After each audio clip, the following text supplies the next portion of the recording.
Hi all, ಇವತ್ತು ಬೆಳಿಗ್ಗೆನೇ detox ಮಾಡೋದಕ್ಕೆ ಅಂದ್ಬಿಟ್ಟು ನೆಲ್ಲಿಕಾಯಿನ ತರಿಸ್ಕೊಂಡಿದ್ದೆ.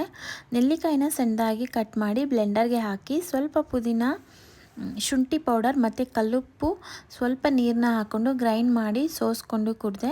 ನಾವು ಹಿಂದಿನ ದಿನ ಏನಾದರೂ ಜಂಕ್ ಅಥವಾ ಓವರ್ ಫುಡ್ ಏನಾದರೂ ತಿಂದಿದ್ರೆ ಅದ್ರ ನೆಕ್ಸ್ಟ್ ಡೇ ಈ ಥರ ನೆಲ್ಲಿಕಾಯಿ ಜ್ಯೂಸ್ನ ಮಾಡಿಕೊಂಡು ಕುಡಿದ್ರೆ ಬಾಡಿ ಫುಲ್ ಕ್ಲೆನ್ಸ್ ಆಗುತ್ತೆ. ಹಾಗೆ ಇದು ಹೇರ್ ಫಾಲ್ ಕಂಟ್ರೋಲ್ಗೂ ಒಳ್ಳೆಯದು. ಬ್ರೇಕ್ಫಾಸ್ಟ್ಗೆ ಇವತ್ತು 2 ಚಪಾತಿ, ಹೆಸರು ಕಾಳು ಪಲ್ಯ, ಹೀರೆಕಾಯಿ ಪಲ್ಯ, ಸ್ವಲ್ಪ ಶೇಂಗಾ ಪುಡಿನ ತಿಂದೆ.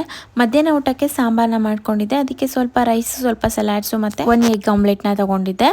ನಾನು ನೈಟ್ ಆದಷ್ಟು ಕಡಿಮೆ ತಿನ್ನೋದ್ರಿಂದ ಸ್ವೀಟ್ ಕಾರ್ನ್ ಸಲಾಡ್ ಮಾಡ್ಕೊತಾ ಇದ್ದೀನಿ. ಸ್ವೀಟ್ ಕಾರ್ನ್ ಬೇಯಿಸ್ಕೊಂಡು ಕ್ಯಾರೆಟು, ಸೌತೆಕಾಯಿ, ಈರುಳ್ಳಿ, ಟೊಮ್ಯಾಟೊ, ಸ್ವಲ್ಪ ಮೊಳಕೆ ಕಾಳು, ಸ್ವಲ್ಪ ದಾಳಿಂಬೆನ ಹಾಕ್ಕೊಂಡು ಸ್ವಲ್ಪ ನಿಂಬೆಹಣ್ಣು ಇಟ್ಕೊಂಡು ತಿಂದೆ. ತುಂಬಾ ಟೇಸ್ಟಿಯಾಗಿರುತ್ತೆ ಮತ್ತು ಫುಲ್ ಅಂತಲೂ ಅನಿಸ್ತಾ ಇರುತ್ತೆ. ನೈಟ್ ಊಟಕ್ಕೆ ಮನೆಯವರಿಗೆ ರಸಮ್ ಮತ್ತು ಹಪ್ಪಳನ ಮಾಡಿಕೊಟ್ಟೆ. ಇದಾಗಿತ್ತು ಇವತ್ತಿನ ವಿಡಿಯೋ. ಇಷ್ಟ ಆದರೆ ಲೈಕ್ ಮಾಡಿ.